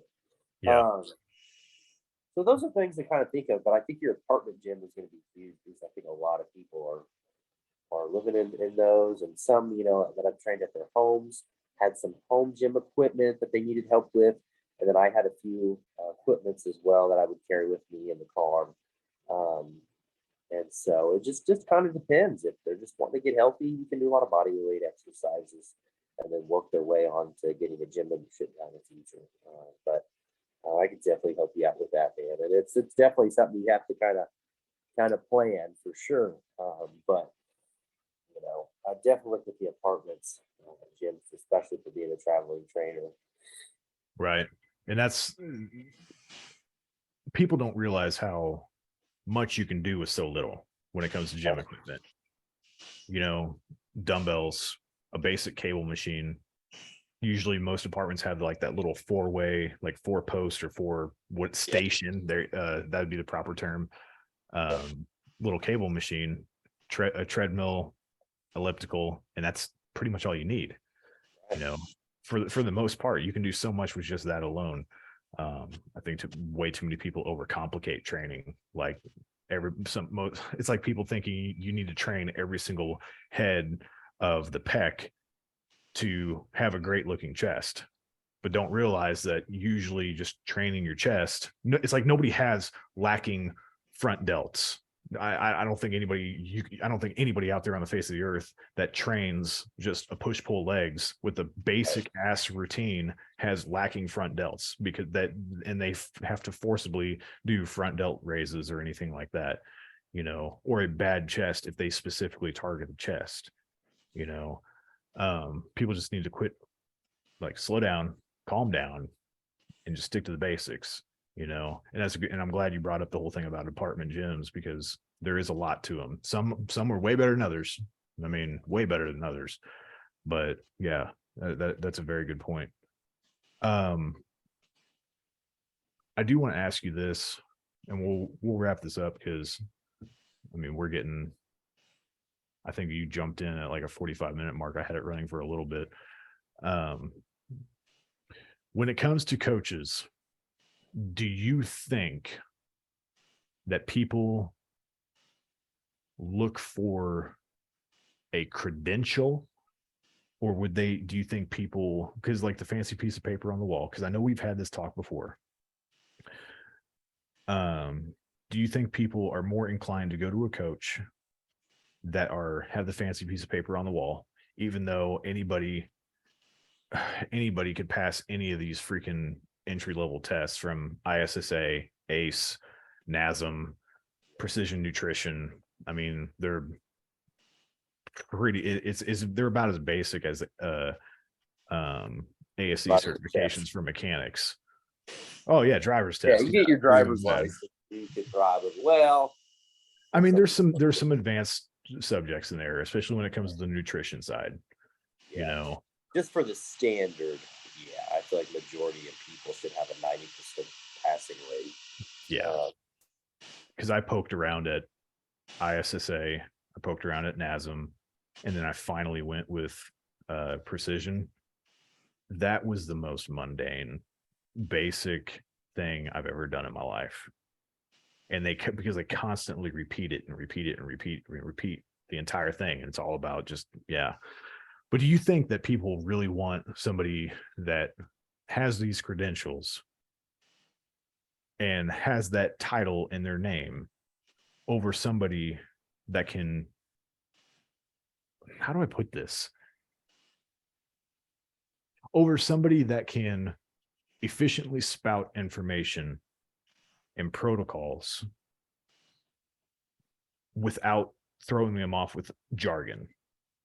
Because I see a lot of personal trainers that try to throw off everybody with jargon, or try to sound cool with telling them about, okay, now we're going to hit this muscle, and they got to give the exact name out of the anatomy book of this muscle, and I think people are a little over cumbersome by it. What do you think?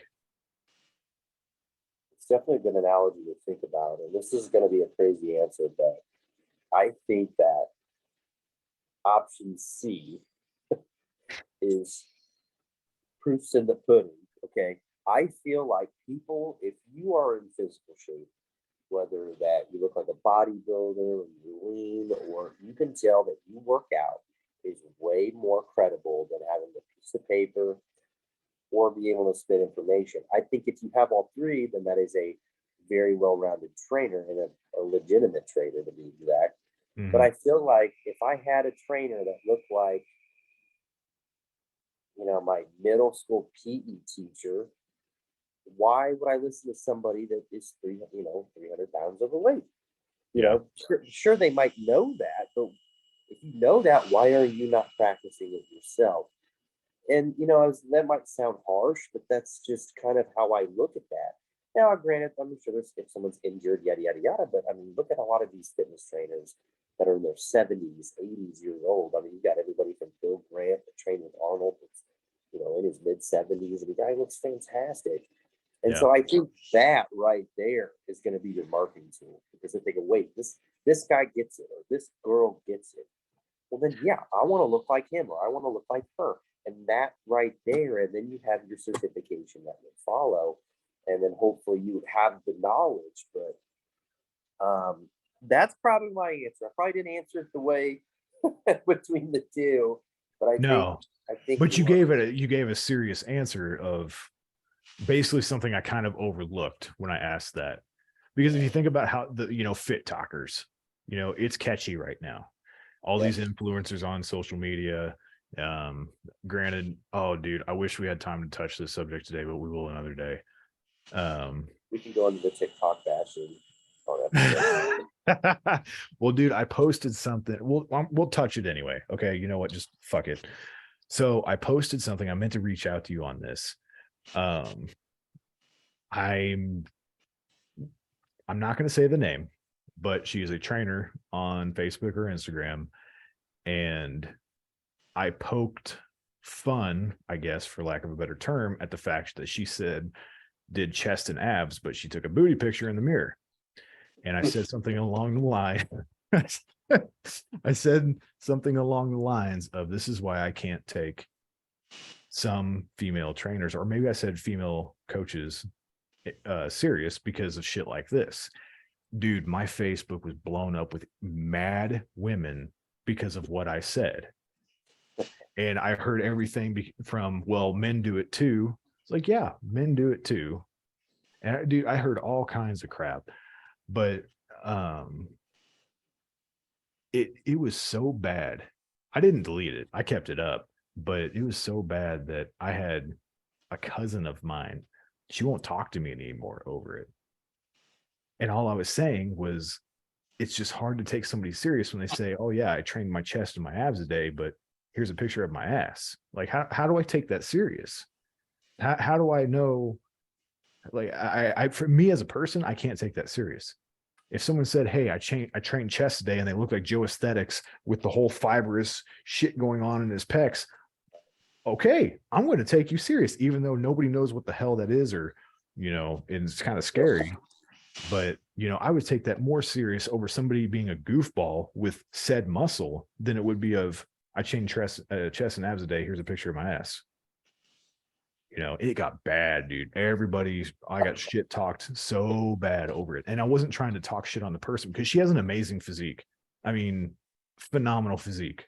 She's got even a little bit of a V taper. I'm not going to break her down like bodybuilding or anything, but she had a very great physique for the average person by far, and I never once discredited her. I never said she had a bad physique, but that's what it got turned into. It was so bad. Even Sarah, even when I was dating Sarah, I said, I went out, I was sitting on the bed and I started showing Sarah this, and she's like, what the fuck?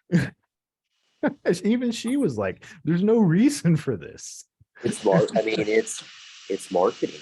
That's exactly what that is. It's the clickbait. It's the short attention span of what that comes and what can catch your eye. And the crazy part is it works. Dude, and I've been so bad at that. I've never been good at that clickbaity stuff. Even when I had my shop promoting different specials I had going on, cheaper labor rates, 4th of July specials, this, that, blah, blah, blah. I was never good at it because I'm not a very good liar, number one. And I'm not a very good bullshitter because I'm very blunt. Either you're going to like what I'm going to say or you're not. There's not really a gray area when it comes to me. You're either going to like me or you're not. And I don't expect everybody to like me, because I'm just not everybody's cup of tea. Nobody is everybody's cup of tea. But it's like what you said. It's very clickbaity. It's very eye grabby to men to get followers, maybe women to get followers. I mean, yeah, shit. I don't know, but it's, I don't want to be like that kind of trainer. I don't want to be a fit talker. I don't want to be, I kind of, hypertrophy coach. Yeah, Joe Bennett. Yeah. Yep. Like how he talks, he's got a little bit of a goofball side to him, but when it's time for work, it's time for work, and he breaks it down. I completely admire his work and how he talks to people and how he approaches. I mean, he's phenomenal. And from what I hear, he's a great person too, and I can't say anybody said anything bad about him, but, how the hell did I even get on that rabbit hole? Random thought. I don't know. But yeah, let's go ahead and wrap this up. It's been, I figured it'd be a long one. I am I think we're gonna go get my um membership back at any time, probably next month, because like days like today, because I would totally train after this podcast, but it's already 7:30 and my gym's closed. They close at Oh, 7 on the weekends. ooh, I know. cancel instant membership. I mean, I we know. stay open till like 9. Well, they do on the weekends or on the weekdays. They're open from 5 a.m. to 9 a.m. or 9 p.m. But I'm up at 5:15 getting ready for work. Yeah, that'd be a deal breaker. I mean, not I saying how know. often, but Well, and see, the other thing is there's not. So have you been to the one at the Legends? oh yeah, man, that's the original stomping ground. That was my because I've had that pass for gosh, man, 10 years. So Yeah. yeah, that was the That is original my one. favorite one for training legs because they have a hack squat machine, don't they? No, not No, a hack squat. They have that standing one.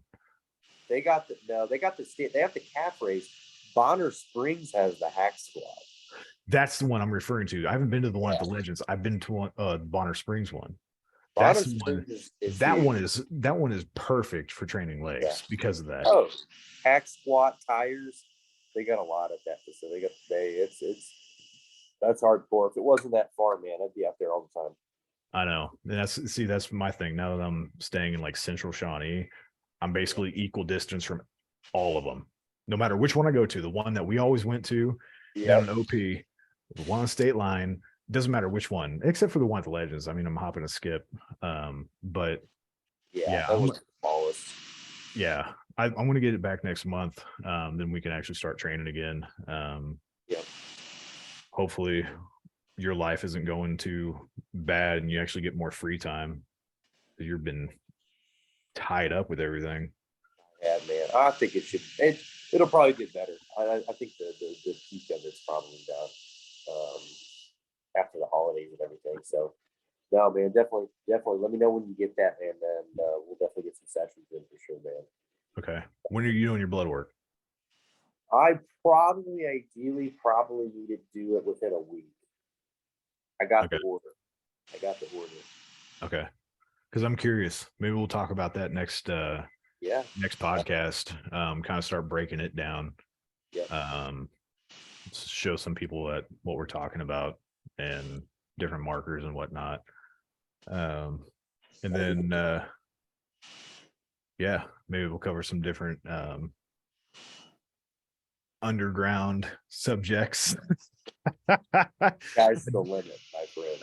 Oh, I know. We'll talk about that next time. And I don't want to script nothing. I really don't. I just want to go with the flow because I want to keep that entertainment value there. You know, because I know this being our first one, there's going to be a lot of mess ups. There's going to be a lot of mistalks and this and that. I mean, I'm not great with speaks and whatnot or speaks.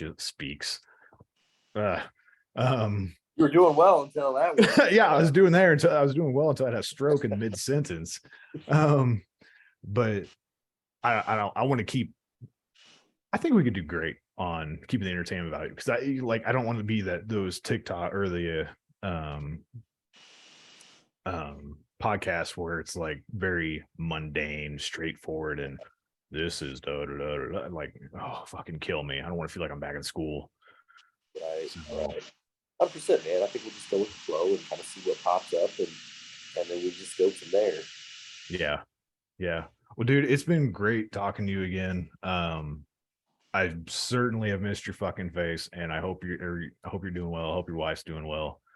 Too short, man. It's been too long, so we'll hopefully definitely got to change that. It's been like a year, hasn't it, since we both trained together? I think that's the last time I actually had a real conversation with you.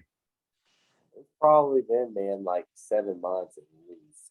Yeah, 7, 8 months for sure. It's getting up there for sure.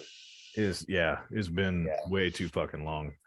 I think next podcast as well, I'm going to try and grab a few people from that group chat. Yeah. See if they want to jump in. I think we'd have a blast with it. There's a couple goofballs in there that I think they'd have a blast with and that you'd like them too. especially if we're talking about blood work, gear use or anything like that. I think we'd have a blast. So yeah, we'll figure out when we're going to do the next one. And let me know, just shoot me a text or something. And I have my notifications shut off. So just shoot me a text when that blood work comes in, and we'll plan it, and then we'll make the next podcast, and we'll probably open it up with that. Sounds good, man. Sounds good. I look forward to it, man. Awesome. We'll be in touch, man. I hope you to be good. All right, you too, man. We'll talk to you soon. Later, buddy. All right, see ya.